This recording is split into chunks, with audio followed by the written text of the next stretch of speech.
The desert heat shimmered off the rocky terrain as Staff Sergeant Marcus "Tank" Rodriguez adjusted his scope for the third time in 10 minutes. The forward operating base in eastern Afghanistan buzzed with the controlled chaos of a military operation in full swing. Helicopters thundered overhead, while soldiers moved with purpose across the compound, their boots kicking up clouds of fine sand that seemed to coat everything in this godforsaken place. Marcus had been deployed here for 8 months now, leading his Navy SEAL team through countless reconnaissance missions and direct action operations. At 32, he had already served 3 tours in various Middle Eastern theaters, earning himself a reputation as one of the most reliable snipers in his unit. His teammates respected his steady hands and unshakable nerves, qualities that had saved their lives more times than anyone cared to count. The mission briefing had been straightforward enough. Intelligence reports indicated that a high-value target, a Taliban commander known as the Ghost, would be moving through a mountain pass approximately 15 kilometers northeast of their position. The man had been responsible for coordinating attacks against coalition forces for over 2 years, always managing to slip away before any strike teams could reach him. This time, however, they had solid intel on his route and timing. Marcus's team consisted of 5 other highly trained operators. There was Jackson "Hawk" Williams, their communications specialist whose Louisiana drawl could be heard even through the static of radio transmissions. Tommy "Bear" Patterson served as their demolitions expert, a mountain of a man who could rig explosives with the delicate touch of a surgeon.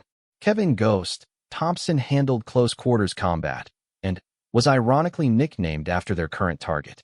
Sarah "Phoenix" Martinez managed their medical needs and could perform field surgery under fire if necessary. Finally, there was David "Compass" Chun, their navigation expert who could find his way through any terrain blindfolded. The team had moved out before dawn, traveling in 2 heavily armored vehicles across terrain that would challenge even the most experienced drivers. The landscape was unforgiving, with jagged rocks and steep inclines that forced them to take detours around impassable sections. After 3 hours of bone-jarring travel, they reached their designated overwatch position on a ridge that provided clear sight lines into the valley below. Marcus set up his M24 sniper weapon system with practiced efficiency, checking and double-checking every component. The rifle had been his companion through dozens of operations, its familiar weight and balance as comforting as an old friend. He adjusted the bipod legs until the weapon sat perfectly level, then began the methodical process of range estimation and wind calculation that would determine the success or failure of their mission. The valley stretched out below them like a natural amphitheater, its rocky floor crisscrossed with ancient goat paths and dried creek beds. According to their intelligence, the Ghost would be traveling with a small convoy of vehicles, using the cover of the mountain walls to avoid detection by coalition aircraft. The timing had to be perfect. They would have perhaps 30 seconds to identify and engage their target before he disappeared into the maze of caves that honeycombed the far side of the valley. As the hours passed, Marcus found himself thinking about home. His wife Elena was expecting their first child, due in just 3 months. She had begged him not to take this deployment, knowing that it would mean missing the birth of their son. But Marcus felt a deep sense of duty to his team and his country, a commitment that sometimes conflicted with his personal desires but never wavered in its intensity. The radio crackled to life, interrupting his thoughts. "Overwatch, this is base. Target convoy spotted moving through checkpoint Alpha. ETA to your position approximately 15 minutes. Confirm weapons free authorization." Marcus keyed his microphone. "Base, Overwatch actual. Copy target movement. Weapons free confirmed. We are in position and ready to engage." He signaled to his team, and they immediately shifted into their combat positions. Hawk established communications with their command post while monitoring Taliban radio frequencies for any sign that their presence had been detected. Bear and Ghost set up a defensive perimeter, their weapons trained on the approaches to their position in case enemy reinforcements attempted to flank them. Phoenix prepared her medical kit while keeping watch through her own scope, ready to provide suppressing fire if needed. Compass continued to monitor their escape routes and coordinate with extraction teams standing by at the base. The waiting was always the hardest part. Marcus controlled his breathing, slowing his heart rate as he had been trained to do countless times before. Through his scope, he could see the entire valley floor, every rock and shadow mapped in his mind. The crosshairs remained steady despite the slight tremor that affected even the most experienced snipers during the final minutes before engagement. A dust cloud appeared on the horizon, barely visible to the naked eye, but clearly defined through his magnified optics. 3 vehicles moved in a loose formation along the valley floor, their occupants undoubtedly scanning the ridgelines for any sign of coalition forces. Marcus began his target identification process, searching for the distinctive features that would confirm the Ghost's presence in the convoy. The lead vehicle was a weathered pickup truck with a mounted machine gun, typical of Taliban forces in the region. 2 armed men sat in the bed of the truck, their weapons pointed outward as they maintained security for the convoy. The second vehicle appeared to be a civilian sedan, its windows tinted dark enough to conceal the occupants. The third vehicle was another pickup truck, this one carrying what appeared to be supplies and additional fighters. Through his scope, Marcus caught a glimpse of movement in the sedan's rear window. A man's profile became visible for just a moment, and Marcus felt his pulse quicken as he compared the features to the intelligence photographs they had studied during their mission briefing. The angular jawline, the distinctive scar running from the left ear to the corner of the mouth, it was definitely their target. The convoy continued its steady progress along the valley floor, completely unaware that they were being tracked by some of the most skilled soldiers in the world. Marcus made final adjustments to his scope, accounting for the slight crosswind that had picked up since their arrival. The range was approximately 800 meters, well within his capabilities, but requiring absolute precision to ensure a clean shot. As the vehicles approached the optimal firing position, Marcus felt time slow down in that familiar way that combat veterans knew so well. His world narrowed to the circle of his scope, his breathing became automatic, and his finger found the familiar curve of his trigger. This was the moment that justified months of training and preparation, the culmination of intelligence gathering and tactical planning that had brought them to this precise point in time and space. The sedan moved into his crosshairs, and Marcus could see his target clearly now through the vehicle's side window. The man was speaking animatedly to someone beside him, gesturing with his hands in a way that suggested he was giving orders or planning future operations. In just a few seconds, those plans would come to an abrupt end. Marcus began to apply pressure to his trigger, feeling the familiar resistance that preceded the moment of firing. His breathing stopped, his heart seemed to pause between beats, and his entire world focused on that single point where his crosshairs intersected with his target's center mass. This was what he had trained for, what he was paid to do, what his country expected of him. But, as his finger reached the point of no return, something unexpected happened. Another shot rang out across the valley, its crack echoing off the surrounding mountains with the unmistakable authority of a precision rifle. Through his scope, Marcus watched in amazement as his target slumped forward in the sedan, clearly hit by a round that had found its mark with devastating accuracy. The convoy erupted into chaos as the remaining Taliban fighters scrambled to identify the source of the shot. Machine gun fire erupted from both pickup trucks, spraying the surrounding ridgelines with desperate suppressing fire. But the damage was already done. Their high-value target was clearly down, and the mission had been accomplished by someone other than Marcus's team. Marcus lifted his head from his scope and looked around at his teammates, all of whom wore expressions of confusion and surprise. No one on his team had fired the shot, and there were no other coalition units supposed to be operating in this area. Yet someone had clearly been watching the same convoy, waiting for the same opportunity, and had beaten them to the punch with a shot that was nothing short of spectacular. Did anyone else see where that came from? Marcus asked over their internal communications net.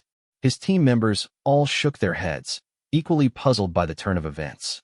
The shot had seemed to come from somewhere on the opposite side of the valley, but that would have meant a shooting distance of well over 1,000 meters, an extremely difficult shot even for the most skilled marksman.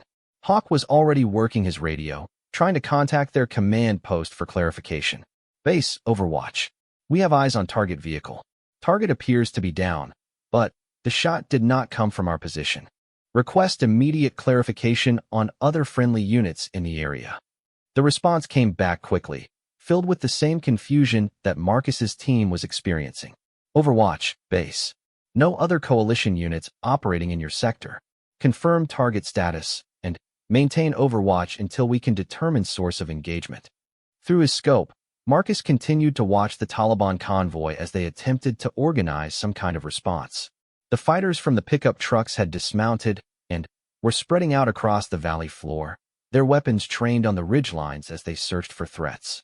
But their movements were panicked and uncoordinated, clearly indicating that they had been caught completely off guard by the precision of the attack.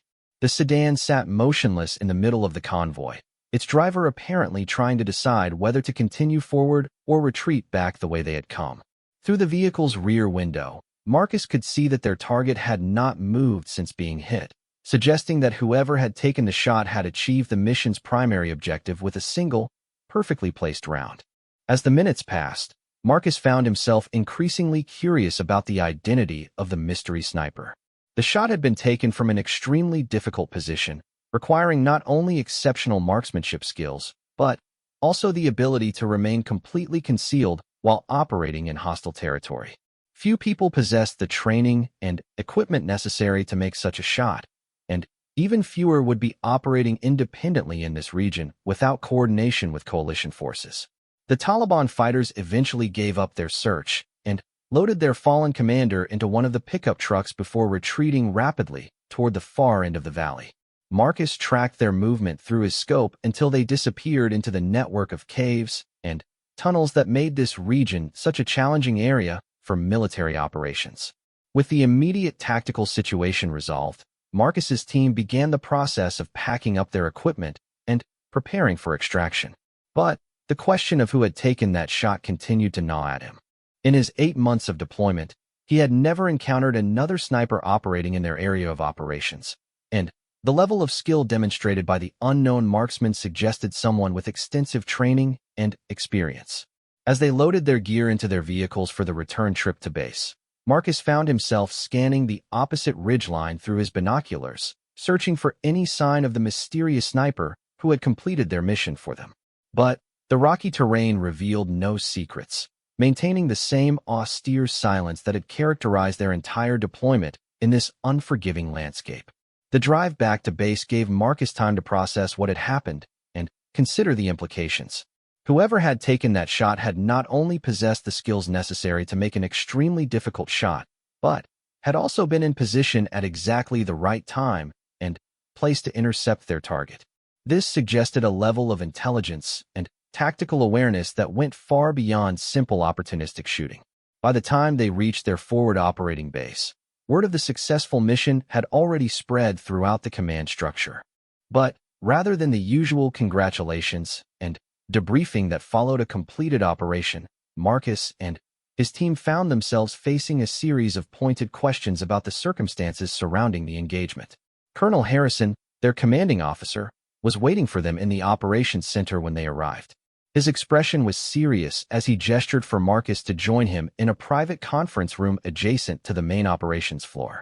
"Sergeant Rodriguez," the colonel began, "I need you to walk me through exactly what happened out there today. Our intelligence assets are telling us that the target is definitely down, but they're also picking up chatter suggesting that coalition forces weren't responsible for the engagement." Marcus recounted the events of the day in precise detail, from their insertion and movement to their overwatch position through the moment when the unexpected shot had eliminated their target. He described the trajectory and timing of the shot, emphasizing the exceptional skill that would have been required to make such an engagement under those conditions.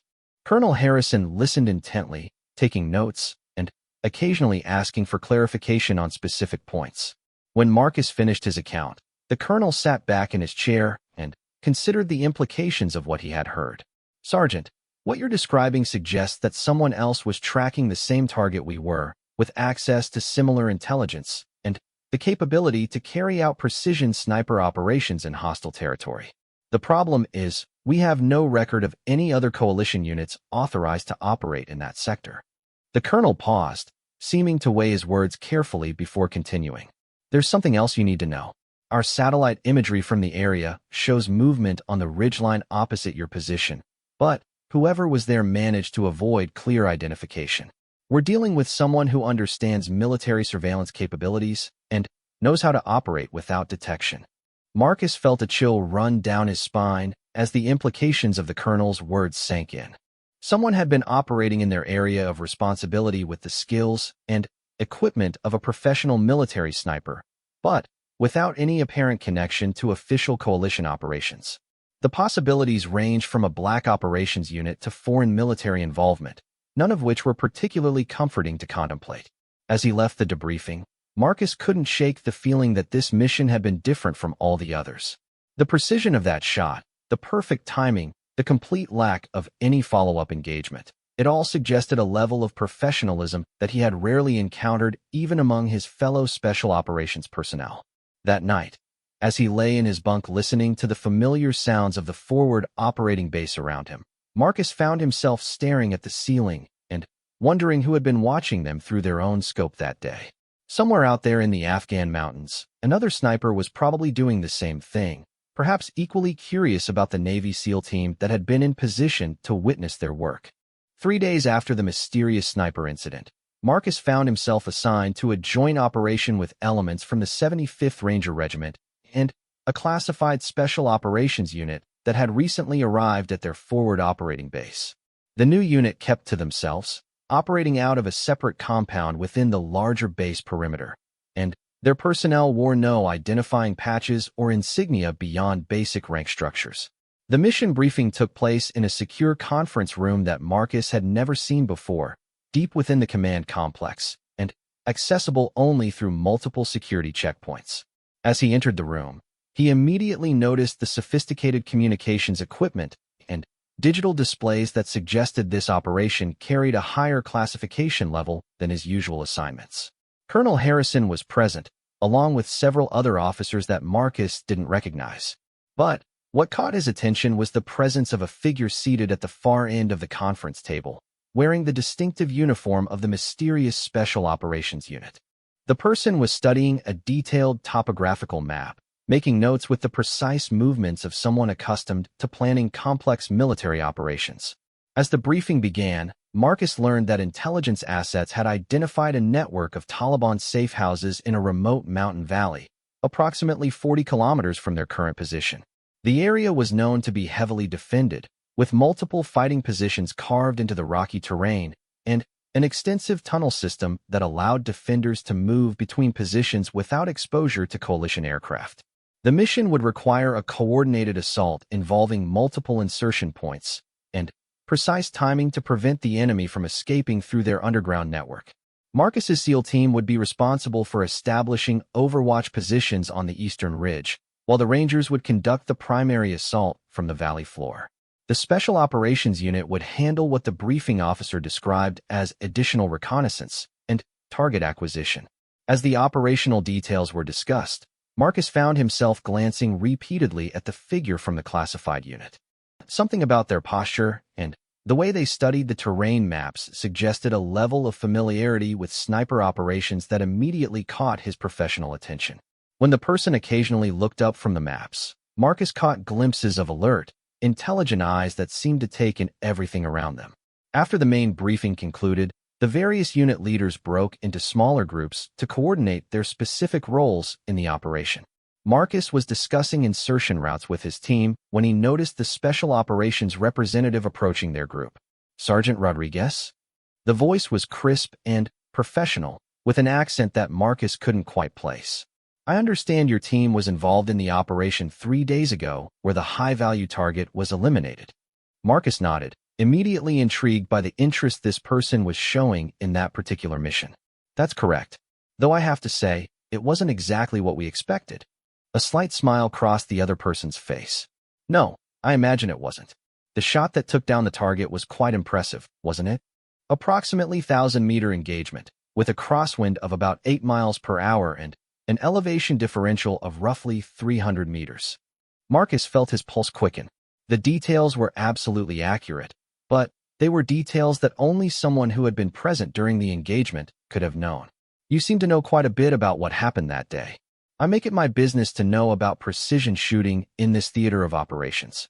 It's part of what my unit does." The response was casual, but Marcus detected an undercurrent of something more significant. Before Marcus could ask any follow-up questions, Colonel Harrison called the group back together for final coordination details. But throughout the remainder of the briefing, Marcus found himself studying the mysterious figure with growing curiosity. The person's knowledge of the earlier engagement suggested a connection that went beyond simple intelligence reporting. The operation launched at 0300 hours, with all elements moving to their assigned positions under cover of darkness. Marcus's team traveled by helicopter to their insertion point, then moved on foot across several kilometers of treacherous mountain terrain to reach their overwatch position. The night vision equipment that allowed them to navigate in complete darkness also revealed the challenging nature of the landscape they were crossing. As they established their position on the eastern ridge, Marcus set up his sniper system and began the methodical process of mapping the target area through his scope. The Taliban safe houses were built into natural cave formations, making them extremely difficult to spot even with advanced optics. Only the occasional movement of guards or the faint glow of concealed lights revealed their locations. The Rangers began their assault just before dawn, moving through the valley floor in coordinated teams that advanced under covering fire from heavy weapons positioned on the surrounding ridges. The Taliban response was immediate and intense, with automatic weapons fire erupting from multiple concealed positions throughout the target area.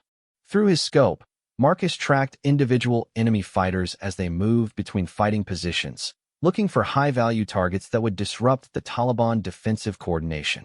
The engagement quickly developed into a complex three-dimensional battle, with coalition forces advancing from multiple directions while the enemy attempted to use their tunnel network to concentrate their defense at key points.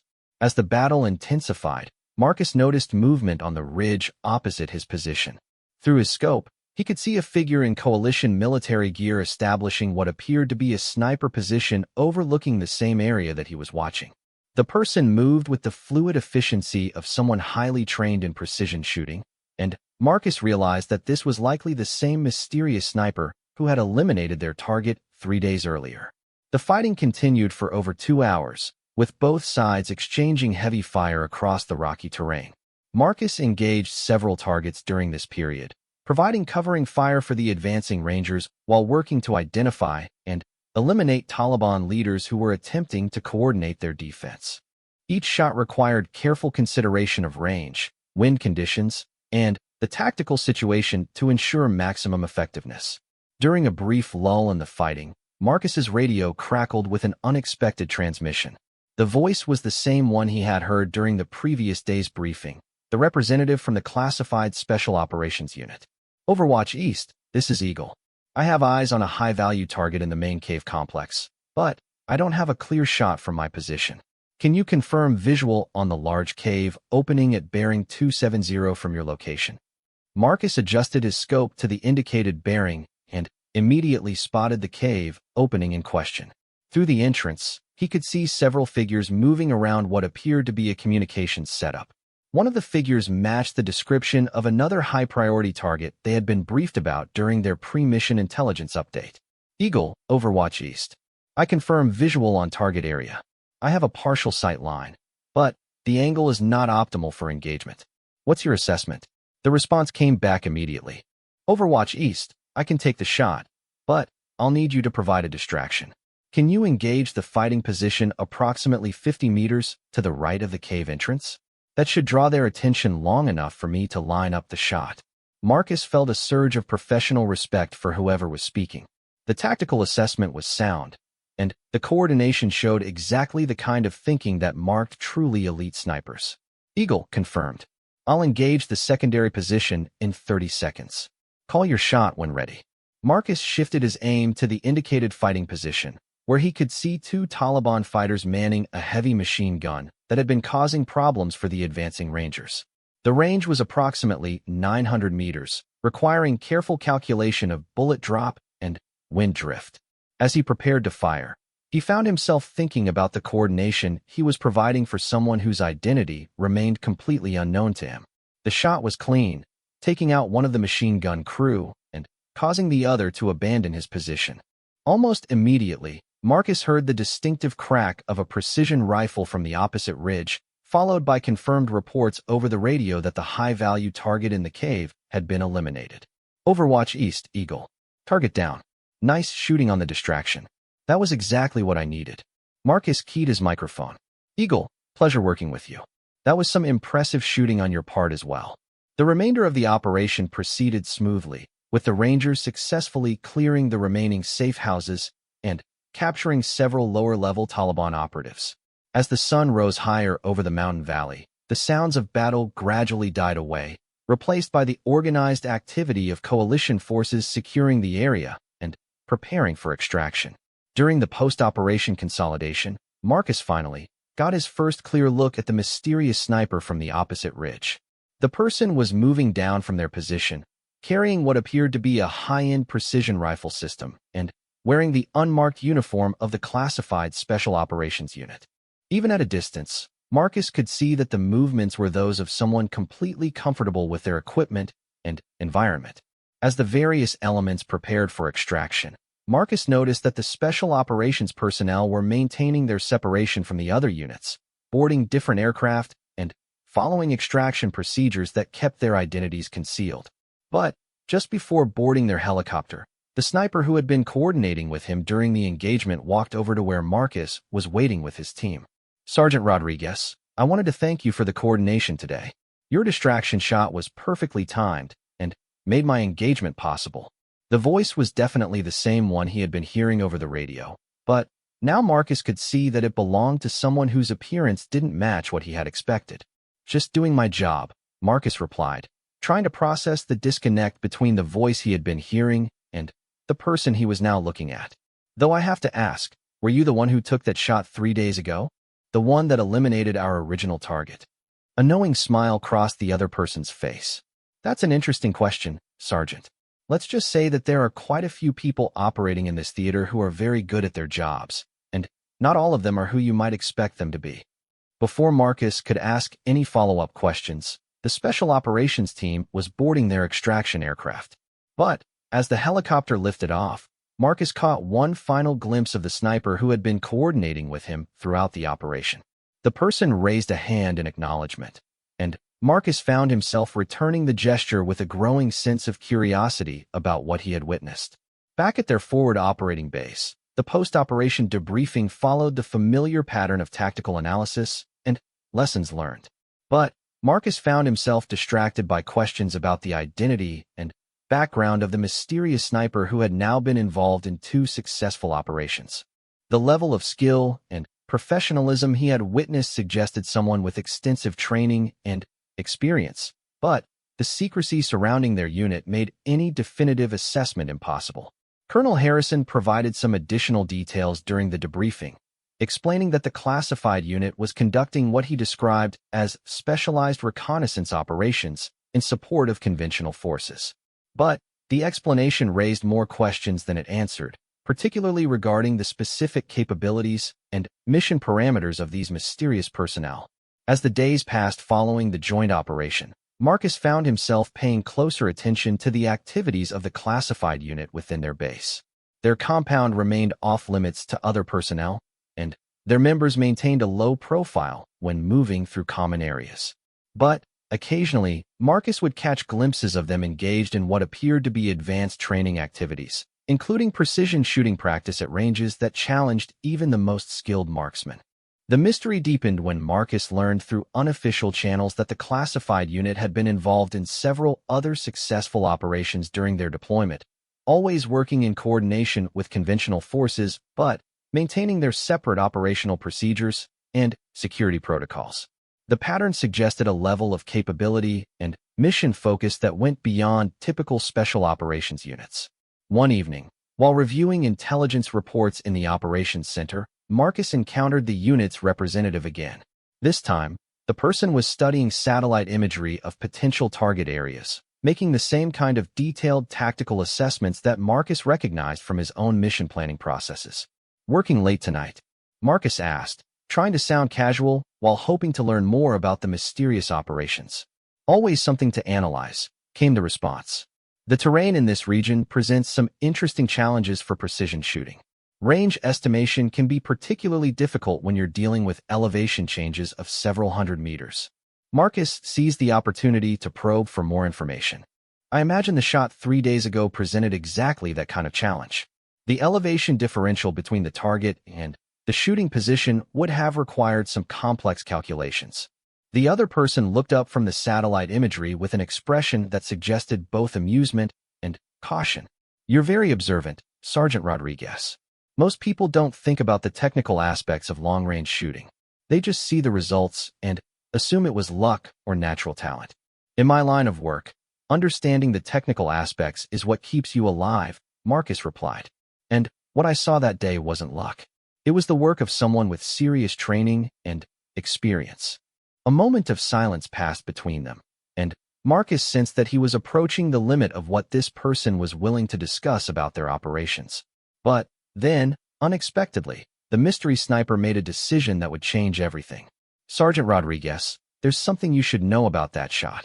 And about who took it. Marcus felt his pulse quicken as the mysterious sniper seemed on the verge of revealing information that he had been wondering about for days. The operations center was quiet at this late hour, with only a few duty personnel monitoring communications and intelligence feeds from around their area of responsibility. I'm listening, Marcus said, trying to keep his voice neutral while his curiosity burned with intensity. The person glanced around the operations center, apparently checking to ensure their conversation wouldn't be overheard. Then, with a slight smile that suggested both amusement and resignation, the mystery sniper reached up and removed the tactical cap that had been concealing much of their facial features. Marcus's eyes widened as he realized that the skilled marksman he had been wondering about was a woman. Her hair was pulled back in a regulation military style, and her features showed the kind of weathering that came from extended deployments in harsh environments.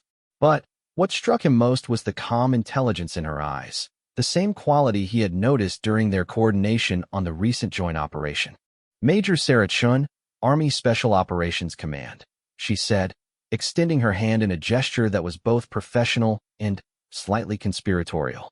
And, yes, I'm the one who took that shot 3 days ago. Marcus shook her hand, still processing the revelation. Major? I thought you were enlisted personnel from the classified unit. And your voice over the radio sounded different. Voice modulation technology, Sarah explained. Part of our operational security procedures. When we're working with other units, we maintain certain deceptions to protect the identities and capabilities of our personnel. It's not personal, it's just good security practice.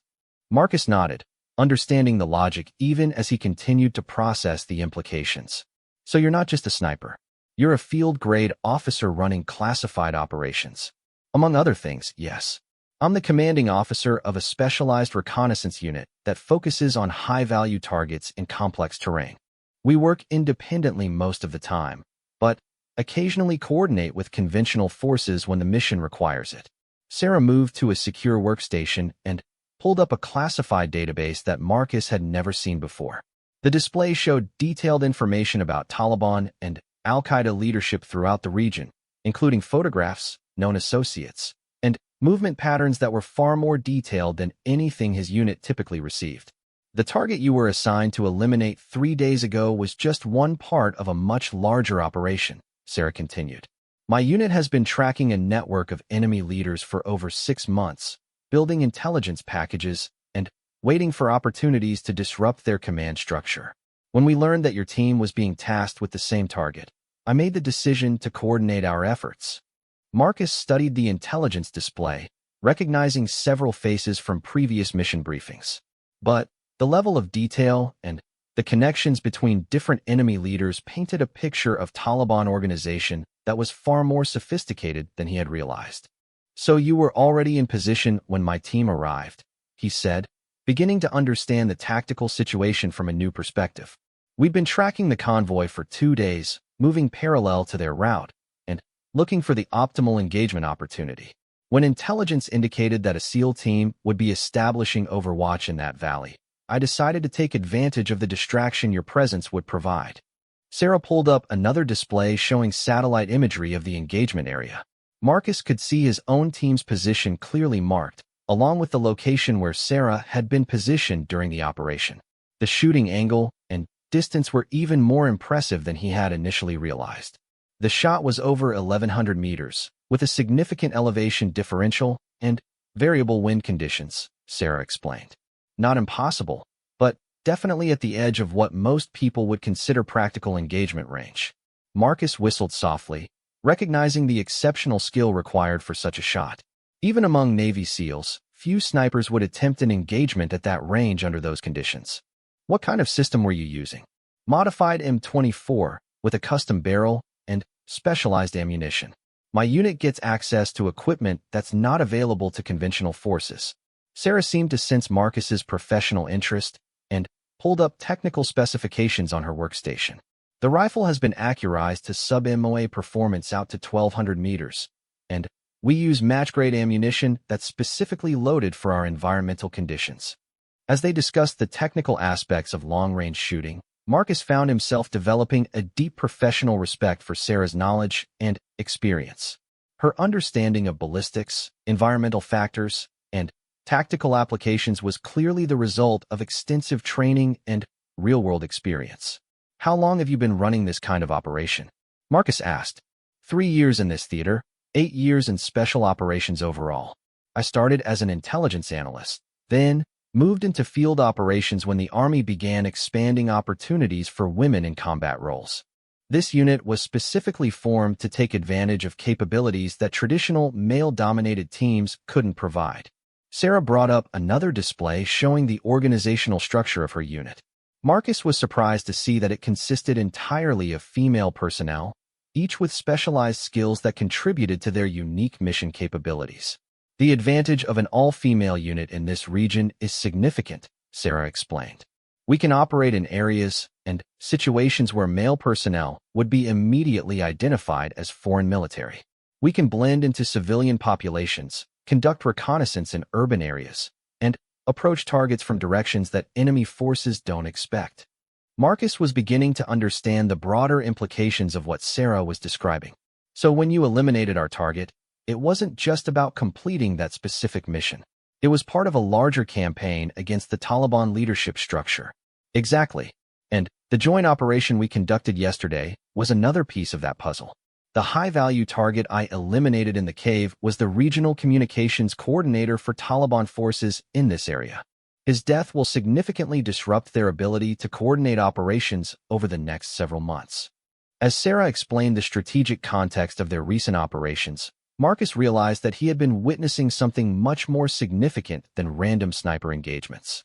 Her unit was conducting a systematic campaign to degrade Taliban capabilities through precisely targeted eliminations of key personnel. The interesting thing about precision operations like ours, Sarah continued, is that success depends as much on intelligence and planning as it does on shooting skills. Anyone can learn to hit targets at long range with enough practice. But identifying the right targets, positioning yourself for the optimal shot, and coordinating with other operations, that's what makes the difference between random violence and strategic effect. Marcus found himself thinking about his own role as a sniper and how it compared to the broader operational approach that Sarah was describing. His unit typically focused on immediate tactical objectives, supporting specific missions or protecting other team members. But Sarah's unit was operating at a different level, conducting strategic operations that could influence the overall course of the conflict. There's something else you should know, Sarah said, her expression becoming more serious. The reason I'm telling you all this is because we may be working together again in the near future. Intelligence has identified a high-priority target that will require coordination between multiple special operations units. She brought up a new file on her workstation, displaying photographs and intelligence data about a Taliban commander known as the Engineer. Unlike the previous targets they had discussed, this individual was responsible for coordinating improvised explosive device operations across a wide area, making him one of the most dangerous enemy leaders in the region. The Engineer has been responsible for over 30 coalition casualties in the past 6 months, Sarah explained. He's extremely security conscious and rarely exposes himself to potential targeting. But intelligence indicates that he'll be attending a meeting of senior Taliban leaders next week, providing us with a rare opportunity for engagement. Marcus studied the intelligence package, recognizing the complexity of the target and the operational environment. What kind of coordination are you talking about? Your SEAL team would provide security and extraction support while my unit conducts the primary engagement.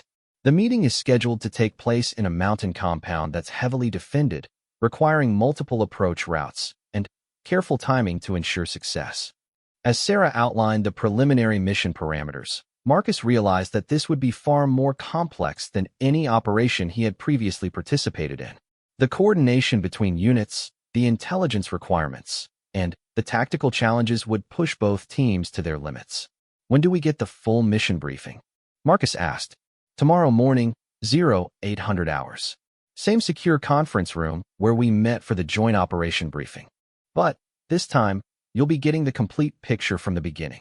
Sarah closed down the classified displays and began securing her workstation. As she prepared to leave the operations center, Marcus found himself with one final question that had been nagging at him since their conversation began. Major, can I ask you something personal? She turned back with a questioning expression. What made you decide to reveal your identity to me? You could have continued operating undercover indefinitely. Sarah considered the question for a moment before responding. Professional respect, Sergeant Rodriguez. I've been watching your work since my unit arrived at this base, and I've been impressed by your skills and tactical judgment. The way you handled the coordination during yesterday's operation confirmed my assessment. She paused, seeming to choose her words carefully. In this business, you don't often encounter other professionals who truly understand what we do and why we do it. When you do find someone like that, it's worth taking the risk to establish a working relationship. As Sarah left the operations center, Marcus remained at his workstation, processing everything he had learned during their conversation. The revelation of her identity and the nature of her unit's operations had fundamentally changed his understanding of the tactical situation in their area of responsibility. But, more than that, he found himself thinking about the broader implications of what he had witnessed. The precision and professionalism that Sarah had demonstrated represented a level of capability that he had rarely encountered, even among his fellow special operations personnel. Her unit was conducting operations that required not just exceptional shooting skills, but also strategic thinking, detailed intelligence analysis, and the ability to coordinate with multiple other organizations. As he made his way back to his quarters that night, Marcus realized that tomorrow's mission briefing would mark the beginning of a new phase in his deployment.